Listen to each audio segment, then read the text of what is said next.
Thank you for joining me on this episode of Sports Bets for Free. My name is Scott Jenkins. I'm your host. I'm a local sports bettor here in Phoenix, Arizona. We're going to get into NFL Week 9 this week, so quite a few plays on the board, just a heads up.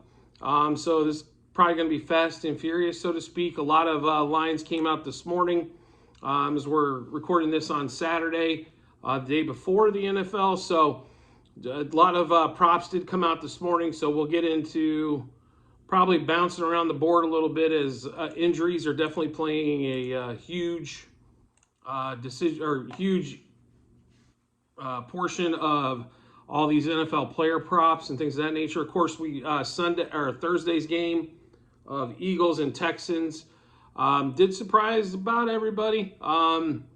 Didn't think they'd allow the Texans to score quite that much. Dameon Pierce did run the ball. Jordan Davis being out for Philly was a big deal, but Pierce hit his rushing prop. Miles Sanders hit his rushing prop. The Eagles did hit the over in the first half.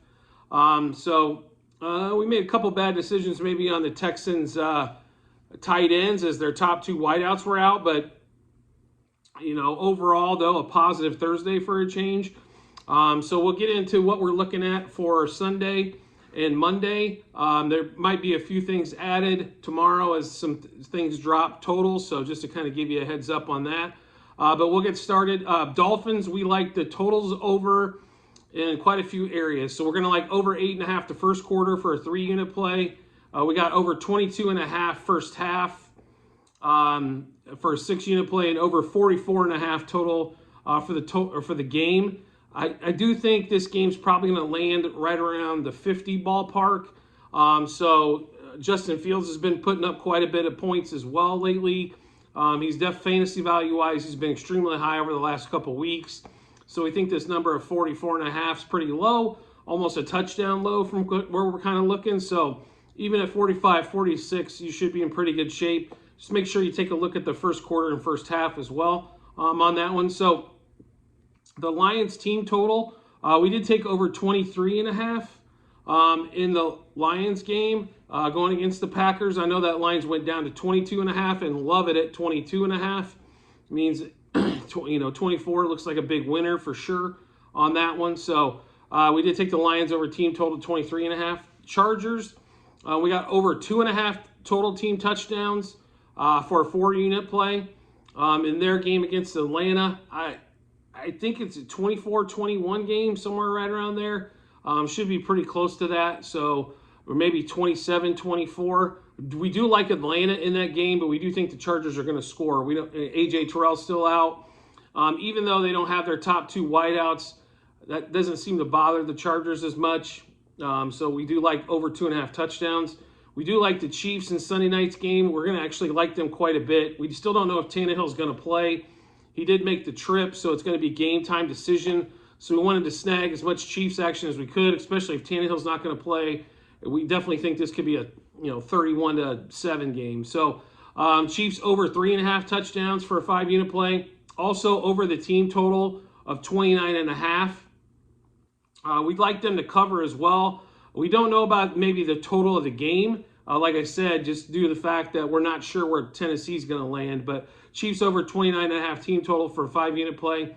We also love the Saints on Monday night. It's another home dog for Monday night. It should be a pretty close game between them and the Ravens. But we do like the Saints over 22.5 team total for a 6-unit play. And we do like over 2.5 touchdowns for the Saints, total team touchdowns for a 5-unit play. And then stay on the Saints there for a minute. We also caught them at 3. I know the line's at 2.5. I think they're probably going to win this game outright. So we did take a 3-unit play on the +3.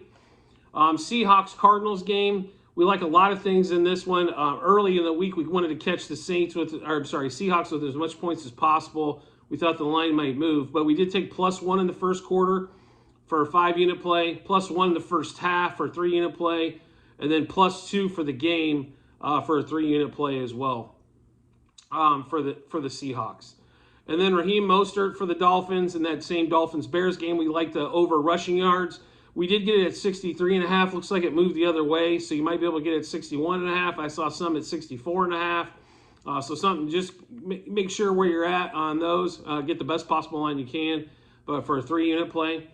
Josh Jacobs, we think the Raiders are going a little bit backwards, so under 75.5 rushing yards for a 3-unit play. Travis Etienne, we love. He did monster things last week. His rushing prop at over 77.5 is where we grabbed it for a 6-unit play. We also love Kenneth Walker, just like we did last week, even though he came up a little short. A lot smaller line this time at over 72.5 rushing yards for an 8-unit play. Jalen Waddle going back to the Bears-Dolphins game again. We do like Waddle over 67.5 receiving yards for a 5-unit play. And then a couple big bets coming up here. So Amon-Ra St. Brown in the Detroit-Green Bay game. We love Amon here, over 70.5 receiving yards. I think DraftKings had it at 71.5 this morning. That's going to be a 10-unit play. Our biggest play for the weekend is going to be D-Hop in that Cardinals-Seahawks game. I still don't know how his line was so low. It opened at 78.5. We jumped on top at a 20-unit play for D-Hop. I saw it at 84.5. I still like it there. I think he's going for over 100 again. He will get 10 to 12 targets at a minimum, as Kyler Murray seems to only look D-Hop's way. So a big bonus when you're betting on D-Hop. Of course, bad if you're going under on it. Aaron Rodgers. So we do think that the Lions are more than a live dog here. So we're going to take under on the pass prop on a 261.5 passing yards for a 6-unit play. We do love the under there. We went over Travis Etienne just a little bit earlier. We also took his over rush and receiving prop at 104.5 for a 5-unit play. Obviously, we went under on Josh Jacobs on the rushing, so we're going under on the rushing and receiving at 101.5 for a 3-unit play. We already went Kenneth Walker on the rushing. We're also taking over 87.5 rushing and receiving for a 5-unit play. Terry McLaurin, who's been Heineke's favorite target, finally, as Carson Wentz couldn't seem to find him. So over 67.5 receiving yards. It's pretty close to the same there for a 3-unit play. Zach Wilson, I don't know how they don't think that the Jets are going to have to throw the ball against the Bills with this pass line. So 204.5 was where we grabbed the pass yards. I know it's went up a few yards, but we do like it there. 8-unit play for us there. Josh Allen, the same game, over 278.5 passing yards. It looks like that line could be going down, so even better if you're looking for that one. 4-unit play on that one for us. We mentioned that we do like the Falcons against the Chargers this weekend, so we do have Falcons +1 first quarter, +2.5 first half, and then +3 for the game. So first quarter's 3-unit play, half 4, and back to the game for 3. But we really like the Falcons overall against the Chargers, so that's the reason for those. Mahomes, over 281.5 passing yards. It looks like we might have caught it a little early because it's down in the 270s now. 5-unit play. Dalton, going back to the New Orleans game against Baltimore, we do like the over 1.5 pass TDs. That was even money for a 3-unit play. And we're going to fade Pittman again this week with the quarterback. It barely covered last week, but I think it's going to be a little bit tougher for them against the New England defenses. They'll probably try to take him out of the game at under 55.5 receiving yards for a 3-unit play. Same game, obviously, Jonathan Taylor just got announced out yesterday, so we're going to hop all over Deion Jackson as he did fantastic the last time played. We did take over 72.5 rushing and receiving for an 8-unit play. DeAndre Swift, who we're a big fan of. Obviously, he's been hurt most of the year. It's been really rough after, blows up week 1 and then kind of hurt after that. But we do like over 35.5 rushing yards for a 5-unit play, and that was +120. So a decent chance to cash in there. Deion Jackson, who we mentioned on the rushing and receiving prop, we're also going to take his rushing prop at over 47.5 rushing yards for an 8-unit play. Looks like that one's went up a little bit. Kamara, who had just checked on, over 60.5 rushing yards. We hit that one last week. We're going back again for a 5-unit play. And then Deion Jackson, who we mentioned on rushing and receiving, we're also going to take anytime TD. It was +175 this morning. That one's just for a 1-unit play. We mentioned the Chiefs and the Titans earlier. This line will move tremendously last second if Tannehill can't go. So we're going to take it early at the 12.5 for a 3-unit play. We also like him first quarter at minus 3.5 for a 3-unit play, but we like the half the best as it's only a touchdown. Minus 7 for the first half for a 6-unit play. And then Eckler's rushing and receiving prop. I don't know how he's going to get the yards, if it's going to be rushing or receiving, majority-wise. So we're just going to take the rushing and receiving prop. It was a little, it's up there at 113.5. But we think he's going to, go for 125, 135 total combined yards. So 8-unit play for us there.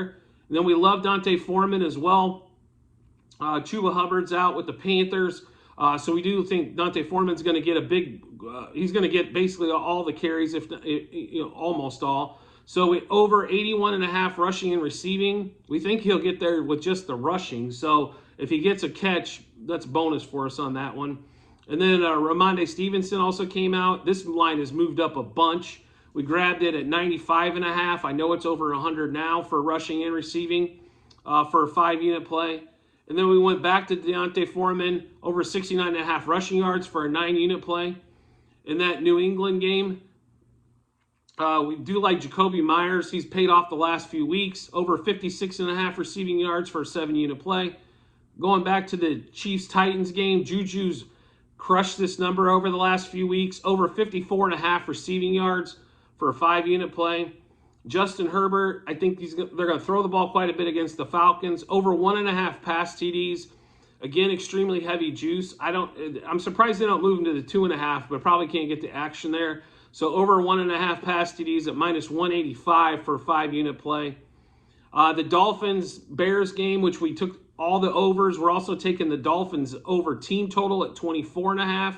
Really think this could be a 28, 30-point game for the Dolphins for a 5-unit play. Of course, we like the Seahawks against the Cardinals, so we're going to take the over 23.5 team total as well for a 5-unit play. The Titans, since we don't know who's going to be the quarterback, under 16.5 kind of seems like a steal for the team total, so we're taking the under for a 3-unit play. The Saints, who we've mentioned, who we like quite a bit, Monday night is the home dog. Their team total is going to be, let's see here, over 23.5, even money for a 3-unit play. And then in the Minnesota game against the Commanders, we like Kirk Cousins to throw a pick. That's paying plus 140 for a 2-unit play. And then we went back to D'Onta Foreman again for the Panthers. Over 16.5 rush attempts. We do think they'll run the ball quite a bit going against the Bengals. So we like that one for a 5-unit play. And then we're going to fade Julio Jones probably all the way around here. I don't know if Julio might see a target or two, but that's kind of where we see it happening. Under 26.5 receiving yards. Can we believe we're saying Julio Jones under 26.5? 5-unit play. We also think that the Panthers are going to stop the run against Cincinnati, and they will, they're basically first down run team, and that's about all they seem to ever do. It's so frustrating to watch them. Under 18.5 rush attempts on Mixon. It's a huge number too. So 3-unit play. Normally that line's around 16.5. So we mentioned Amon-Ra St. Brown going over 70 again. We are going to take over 6.5 receptions. 6-7 seems to be right around the number, but we'll take over 6.5 for a 3-unit play. Julio Jones, which we mentioned, we're going under on his receiving yards. We're also going under on his receptions at 2.5 for a 3-unit play. And then we're kicking in a few more anytime touchdowns. D'Onta Foreman, anytime TD, still playing plus money at plus 130 for a 1-unit play. We like Ramondre Stevenson with the Patriots again this week for anytime TD for a 3-unit play. And then Kadarius Toney obviously got traded to the Chiefs. The Chiefs love showing off new weapons, especially in the red zone. So we're going to take a flyer here. He was plus 275 to score a touchdown, anytime touchdown for a 1-unit play. And then we go back to some others we've already done. D'Onta Foreman, obviously we're all over him. We're also going to take over his longest rush of 15.5 for a 3-unit play. Deion Jackson, who we're also all over. We're going to take his longest rush over 12.5 for a 5-unit play. And then we've got a couple unders here on longest reception. Justin Jefferson's number is up to 28.5. So we're going to fade Justin Jefferson just a bit on this for a 3-unit play on his under longest reception. Michael Pittman, under 21.5 longest reception for a 3-unit play. We also took his under receiving yards. D-Hop, who we absolutely love this week, we took over on his longest reception at 25.5 for a 3-unit play. And then going back to Julio Jones one more time, fading Julio under 15.5 longest reception for a 3-unit play. So as you can see, quite a few plays for the NFL player prop wise. Also, make sure you check the comment section, as we'll keep adding anything that we do to this, especially as we get closer to game time and maybe a few more player props, wheel out for us to play on. But a lot of action for Sunday to finish up, action for Saturday. We're about to get into the Tennessee-Georgia game to take a look at that, as we are all over Tennessee, so in the college ranks. So just make sure you check the Google sheet that'll be in the comment section. Check it out. That'll give you all the plays that we just went over, and then our status as well, and then also for totals for the year. So I did want to thank you for joining me on this episode of Sports Bets for Free. As always, if you could rate, review, or subscribe to whatever platform you're listening to us on or watching us on, like YouTube channel or any of the podcasts on Apple, Spotify, or Google, we'd greatly appreciate it. And I look forward to talking to you soon.